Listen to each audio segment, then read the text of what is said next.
There's a woman, call her Sarah, who hasn't been inside a church in 11 years. She left because the weight became unbearable. Not the weight of God, the weight of herself.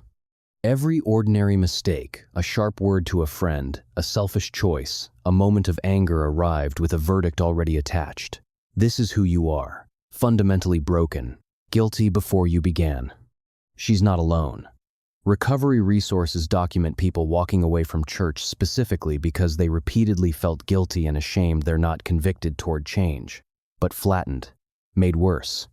First-person accounts describe fear, self-criticism, and guilt around ordinary life persisting long after religious exit, tied not to specific sins but to identity-level shame instilled by one specific teaching, that you were born wrong. Here's what makes this remarkable. A Barna Theology survey found that 74% of U.S. adults reject the idea that people are born sinful, agreeing instead that humans are born neither good nor evil and choose between the two as they mature. Nearly 3 in 4 Americans have intellectually walked away from this doctrine, but rejection doesn't mean the teaching didn't land. You can reject an idea with your mind while your nervous system still runs its code. So 3 questions are going to pull us through everything that follows. First, where did this teaching actually come from? Because it is not as old as you think.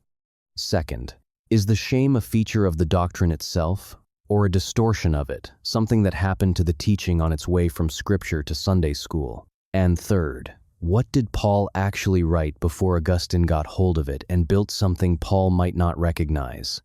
Those questions matter, because the answers change everything. The story of original sin, as most Western Christians know, it does not begin in Genesis. It begins with a man in North Africa, in the late 4th century, having a crisis about grace. Irenaeus of Lyons, writing in the 2nd century, linked Adam, human fallenness, and the need for salvation, but his framework was about recapitulation, about Christ undoing what Adam did, not about inherited guilt. Cyprian of Carthage, a century later, moved toward corruption language in debates about infant baptism, noting that newborns come into the world already affected by Adam's fall. These are early threads, not a finished fabric. Then comes Augustine of Hippo, brilliant, restless, a man who had lived in his body and knew what desire felt like from the inside. By 397 AD, Augustine was using the specific phrase original sin in his work times to Simplician.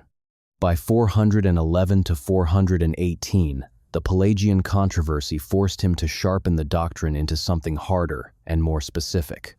Inherited guilt, a corrupted will incapable of choosing good without divine intervention, and the sin of Adam legally imputed, transferred, stamped onto every human born thereafter. The Council of Carthage in 418 codified it. The Council of Orange in 529 reinforced it.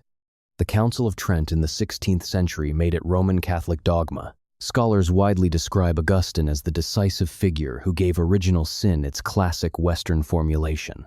Others argue he crystallized and standardized rather than invented that earlier roots existed. Both things can be true. What is not debatable is this: the version of original sin that shaped Western Christianity, the one that told generations of children they were guilty before they drew their first breath, is a 1,600-year-old theological construction. It is not ancient scripture. It is a doctrine built by human hands, on centuries of institutional momentum, in a specific cultural and linguistic context, and it may have traveled further than Paul ever intended.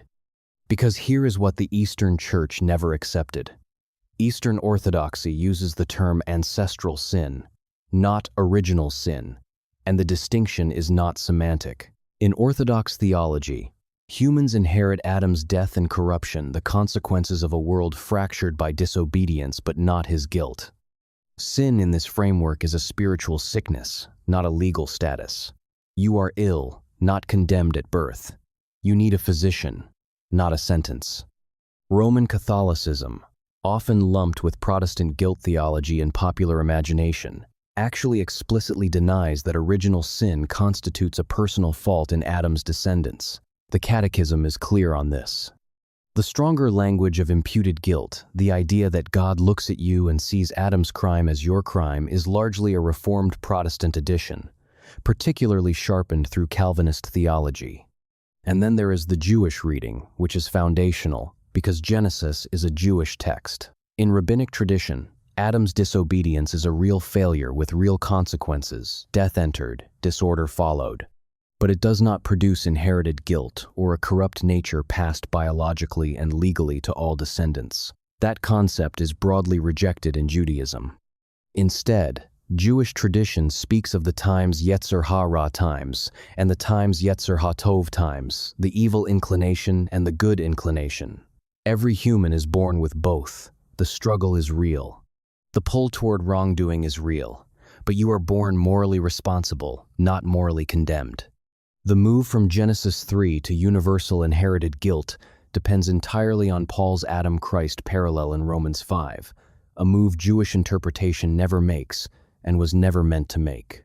A concise way to hold all of this. Orthodox theology gives you inherited consequences without inherited guilt. Catholic theology gives you an inherited fallen state without personal fault. Many Protestant traditions, particularly the evangelical stream most Americans absorbed, give you inherited corruption and, in some formulations, inherited guilt. The version that produced Sarah's shame is one specific strand of one specific tradition. It is not the universal Christian witness. Now look at what that strand has done to real people. The State of Theology 2022 survey found that 71% of Americans agreed with the statement, "Everyone is born innocent in the eyes of God." That number alone is striking. But here is the fracture that should stop you cold. 65% of self-identified evangelicals agreed with that same statement. These are people sitting in churches that officially teach the opposite. They have rejected the doctrine intellectually, but the shame lives in their bodies, not their theology books. Only 14% of self-described Christians in a Barna and ACU report held what the study called a biblically accurate theology of sin. The vast majority are operating with a fragmented, half-absorbed framework, one that gives them neither the clarity of the doctrine nor the freedom from its weight. They carry the condemnation without the cross. The psychological research confirms what the stories already suggest. Euchre and colleagues in 2016 found a positive association between belief in human sinfulness and all 8 classes of psychiatric symptoms. They examined depression, anxiety, and more. A 2-3-5 participant study on Christian faith groups found that greater belief in original sin was directly and indirectly associated with scrupulous symptoms, depressive symptomatology, and shame-prone feelings. These are not small effects. But here is the critical nuance. Because the data demands it, belief in divine forgiveness attenuated those harmful associations. When sin doctrine was paired with genuine grace, when the sickness was named alongside the cure, the psychological damage was not inevitable. The harmful association appears strongest when sin doctrine is internalized as inherent worthlessness, particularly when combined with fundamentalism and low perceived access to forgiveness. Which means the wound is not the doctrine. The wound is the doctrine broken in half. Sarah was handed condemnation without the cross. She was taught the sin without the forgiveness. And that is not theology. That is a cage. What's your experience with this? Did the church you grew up in teach original sin in a way that felt like condemnation or like grace? Tell me in the comments, because this conversation matters. So let's name the lies precisely. Not the doctrine itself, but the distortions, the specific ways the teaching broke on its way from Scripture to Sunday morning. Lie 1. You were born guilty for something you didn't do. There is a meaningful difference between inheriting the consequences of a broken world, mortality, moral struggle, the pull towards self-destruction, and being declared legally guilty for Adam's personal act before you drew your first breath. Eastern Orthodoxy rejects this framing. Roman Catholicism explicitly rejects this framing. The imputed guilt framework is one tradition's interpretation, not a biblical universal.